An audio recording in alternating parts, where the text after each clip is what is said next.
Via mieno, por la unua foio en iai occhiaroi cune, estas nelegebla dum mi sidigas ĉe la tablo antaŭ vi. Mi sentas tristecon, bedaŭron, estas io alia tie ankaŭ. Mi pardonpetas ke mi estas malfrua. Mi estis prokrastita ĉe la laboro kaj poste mi frotas mian nukon, intense rigardante la florojn sur la tablon anstataŭ vin. Ili havis 2 aŭtovojetojn fermitaj. Estis tute terure. Mia voĉo malaperis dum la telefono sonoras. Mi ekrigardas la ekranon, ankaŭ viaj okuloj iras al ĝi. Mi sendis ĝin al voĉmesaĝaro. Mi scias kion vi diros al mi, sed mi ne volas ke ĉi tio finiĝu. Do, kiam vi malfermas vian buŝon, mi interrompas, murmurante kiel mi estu preninta libertagon, por ke ni povu kune veturi ĉi tien. Vi reprovas paroli, kaj tial estas bonvena distraĵo kiam nia kelnero alvenas. Ĉu ni atendas iun alian? Li demandas min. Mi kapneas silente, kaj prenas mian drinkaĵon. La banaleco estas konsolo, unu el la lastaj kiun mi atendas sperti post tiom da tempo. Ŝajnigi ke ĉio estas en ordo ŝajnas malĝusta, sed kio ajn okazas al ni nun estas tiel delikata ke mi planas alkroĉiĝi al la fasado de normaleco kiel longe kiel mi povas. Mia telefono sonoras denove. Mi turnas ĝian vizaĝon al la tablo. Mi scivolas kial mi venis ĉi tien ĉi-vespere.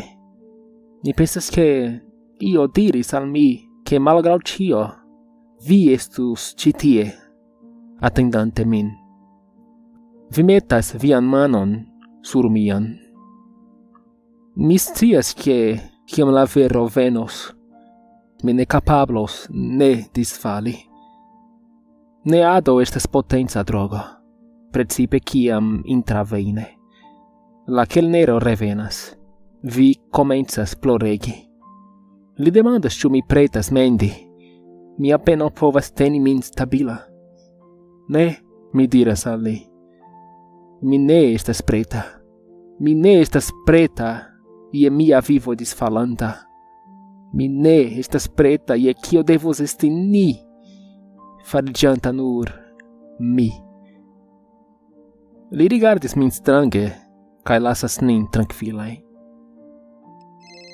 La telefono sonoras ankoraŭfoje. Mi rigardas ĝin sensentema. Vi respondu. Vi flustras, finfine rompante la silenton inter ni. Mi ne estas preta. Mi subpremas la ploron, kaj vi premas mian manon. Mi lastfoje rigardas vian malĝojan rideton. Mi finfine respondas al la telefonado. Tiu, kion mi antaŭtimis de kiam mi preterpasis la akcidenton survoje ĉi tien.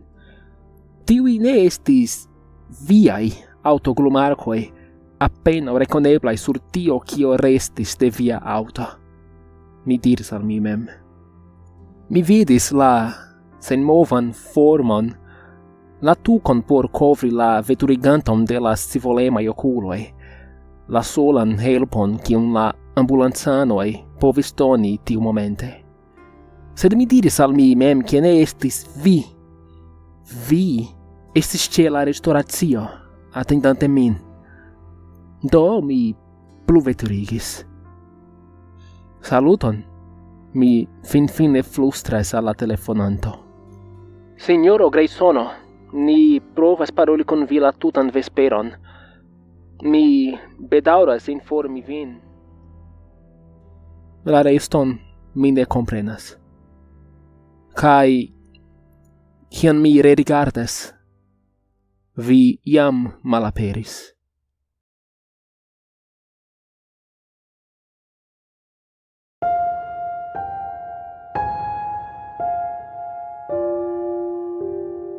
Mi telefonis al ne urgia poliza linio per antaŭpagita poŝtelefono kiun mi aĉetis en hipermerkato per kontantaĵo.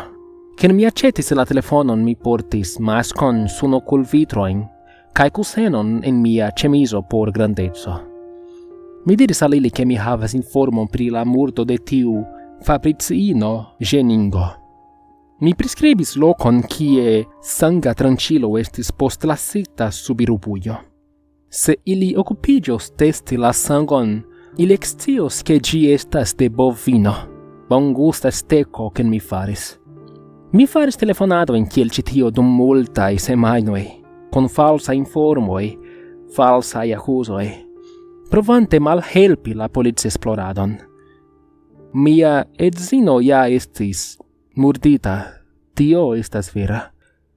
Kaj ĉiunokte, je precize la 19:20, la horo kiam ŝi mortis, ŝia fantomo aperas en mia salono. Dum la unuaj 30 minutoj mi konsolu ŝin. Ŝi ĉiam krias, ŝi ĉiam timas. Ŝi volas ekscii kio okazis, kiu mortigis ŝin. Kaj mi mensogas kaj mensogas kaj mensogas. Ĉio por distri ŝin. Mi ne povas lasi ŝin ekscii kiu mortigis ŝin. Post ĉirkaŭ 30 minutoj mi sukcesas trankviligi ŝin. Mi ĉiam havas doktoro House loĝiĝantan sur la televidilo, ŝian plej ŝatatan televidaĵon. Ni jam ne estas duonfoje tra la dua sezono. Spekti televidilon estas unu el la malmultaj aferoj kiujn fantomoj vere ĝuas. Mi direktas la konversacion for de ŝia morto. Ni parolas pri ĉio, krom kiel ŝi mortis, aŭ kiu mortigis ŝin. Mi certiĝas diri al ŝi kiel multe mi amas ŝin, ĉar mi neniam scias kiam ŝi malaperos. Poste, ĉiunokte senescepte, ŝi malaperas. For ĝis morgaŭ je la 19:20. La sekvan tagon estis frapo ĉe mia pordo. Estas la detektivo asignita al ŝia kazo. Li havas plastan pruvosakon kun la malmultekosta tranĉilo kiun mi kovris per bovina sango. Mi volas paroli pri ĉi tio, li diras. Neniam vidis tion antaŭe, mi diras. Mi ne sonas konvinke. Li profunde suspiras, vetorante je cigaredoj. Signoro ĝeningo, mi pensas ke estas io kiun vi volas diri al mi. Ĉu estas io kiun vi volas konfesi? Mi ne parolu al vi sen advokato, mi diras, preskaŭ tremante pro kulpo. Li donas al mi alian el siaj kartetoj, kvazaŭ mi ne havas kvin el ili. Li certiĝas diri ke li rigardas min. Mi povas diri ke li volas aresti min, sed havas neniun pruvon. Bone, mi estas nur alia distraĵo. Kiam mia edzino unue reaperis, ŝi nur estis dum 30 minutoj. Nun, post semajnoj de parolado kun ŝi, ŝi restas dum kelkaj horoj. Se mi sufiĉe laboros pri tio, ŝi eble restos la tutan nokton. Iutage, eble ŝi porĉiame hantos mian salonon. Ĉio ĉi malaperus, se ili solvus ŝian murdon. Se ŝi trovus finiĝon, ŝi paciĝus kun ĉio kaj malaperus por ĉiam. Vaporiĝante kien ajn, la mortintoj iras ripozi. Ŝi estis prenita de mi unufoje, kaj mi ne povas perdi ŝin denove. Mi envicigis la hodiaŭan epizodon de Dr. House.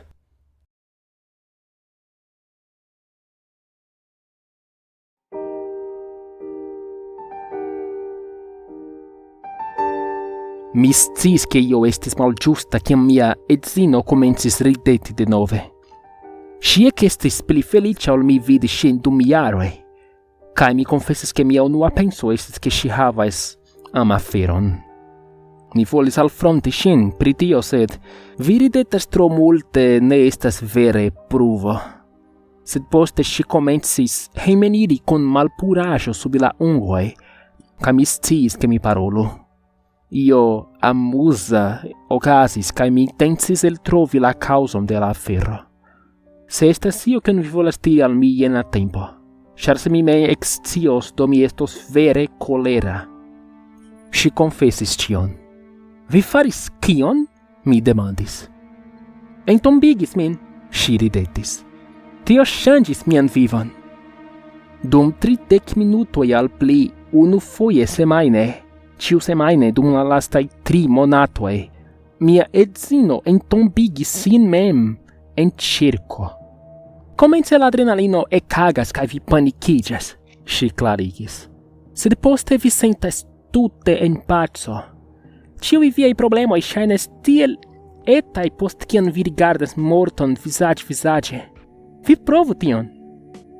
Post malgranda discutado, mia edzino iel convincis min provi sian terapieton.